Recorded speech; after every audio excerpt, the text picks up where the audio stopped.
estudo de hoje está no Evangelho de João, capítulo 4, versículo 34. Disse-lhes Jesus: a minha comida é fazer eu a vontade daquele que me enviou e cumprir a sua obra.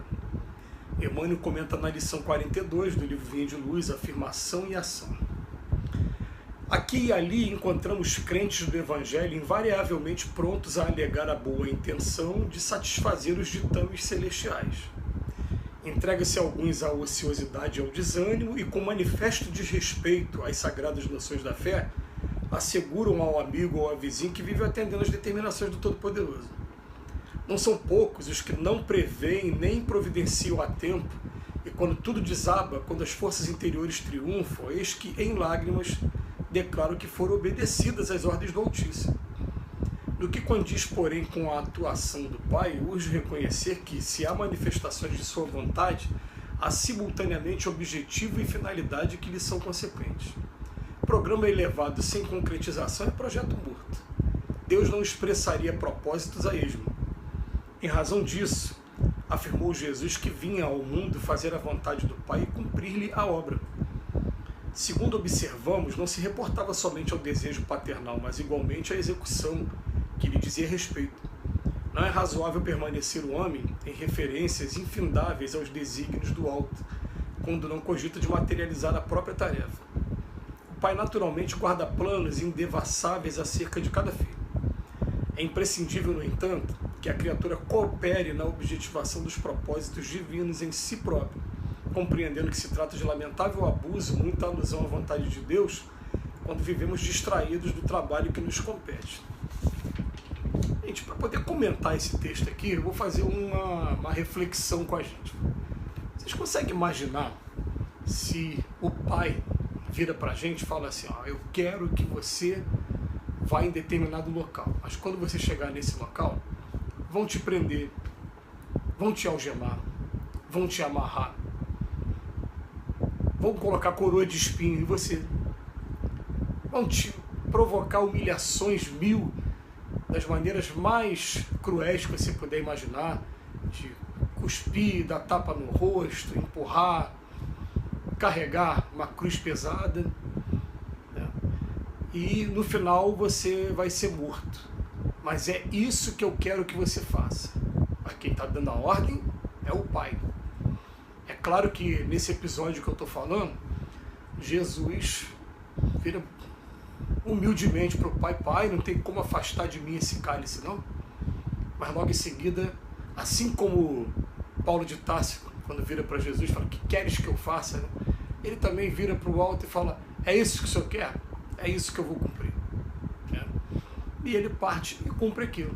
Eu estou falando isso porque a gente vê tantos companheiros, e não vou falar somente de outras religiões não, mas eu já vi em outras religiões as pessoas dizerem que a doença é uma coisa maligna, que o desemprego é uma coisa maligna, e que pregam o tempo todo a teoria da prosperidade como se fosse uma prerrogativa, um direito de todo aquele que conhece o Cristo e que se dedica ao Cristo, ele ter privilégios com relação às outras pessoas. Quando, na verdade, a gente vai perceber que cada um tem uma missão, tem um trabalho, né? Eu estou, por exemplo, passando um momento em que uma parente muito querida minha, não vou ser obrigado a falar que é minha avó, ela com 95 anos de idade, cuidou durante quase 70 anos de uma filha autista. Essa filha desencarnou agora, minha tia. E com essa desencarnação, parece que veio na cabeça assim, ela falou: olha, antes de nascerem, a minha avó, o que queres que eu faça? Ou melhor, vou até ousar aqui, até trazer mais informações. Me deixa cuidar desse espírito, a quem eu sou muito grato. E recebeu a oportunidade. Aí veio para essa encarnação dela, não teve oportunidade de estudar, né, porque ficou dedicada à missão que ela nasceu. E eu me lembro de uma vez, um espírito mesmo, falando assim: ó, você vai se assustar quando você conseguir enxergar a luz desse espírito que é a tua avó. Porque dessa vez ela não estudou, porque a missão dela não era estudar. mas em encarnações passadas, em experiências passadas, ela fez pós-graduação, doutorado, tudo isso que vocês fazem por aí. Mas nessa não, nessa ela veio com aquela missão, e com aquela missão ela se fez humilde o tempo todo, fugiu o tempo todo de tudo que pudesse desviar a atenção dela para a missão que ela aceitou fazer e cuidou até o final, com muito sacrifício. Porque eu me lembro aqui de um momento que foi muito emocionante. É legal a gente também aproveitar esses estudos para também estar trazendo esses exemplos familiares, que são exemplos que ficam marcados na gente. Em um Natal, ela tomar a frente e falar assim: quem vai fazer a oração hoje não é o Robson, não, sou eu. Aí no meio da oração dela ela fala assim, né? Só eu e o Pai sabemos quantas noites a minha filha se levantava para ir ao banheiro e caía no chão. E eu sozinha tinha que ficar ali durante muito tempo tentando levantar a minha filha para levar ao banheiro, para ela terminar, né, de ir ao banheiro e depois voltar para a cama. Mas eu não reclamo de forma alguma, porque foi a missão que Deus me deu e a missão que eu estou cumprindo. Agora, a maioria de nós aqui na Terra, a gente acha que a missão que for dada para a gente, ela é uma missão simples, ela não vai aparecer nunca com maiores dificuldades. E a gente vai aprendendo até com a nossa vida, normalmente, que a vida militar, por exemplo, você não dá uma missão de um general para um soldado. Na vida civil, por exemplo, comercial, é claro que você vai eleger gerentes, aqueles que são mais capazes de lidar com o público e mais capazes de administrar. Então, quanto maior a capacidade da pessoa, maior vai ser a missão, a tarefa que ela vai receber. Então, o que ele vai botar aqui, né?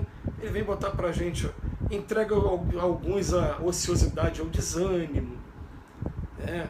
Mas asseguram ao amigo e ao vizinho: não, eu estava atendendo às determinações do Todo-Poderoso. Algumas vezes as determinações do Todo-Poderoso vão ser determinações que podem ser bem amargas para a gente.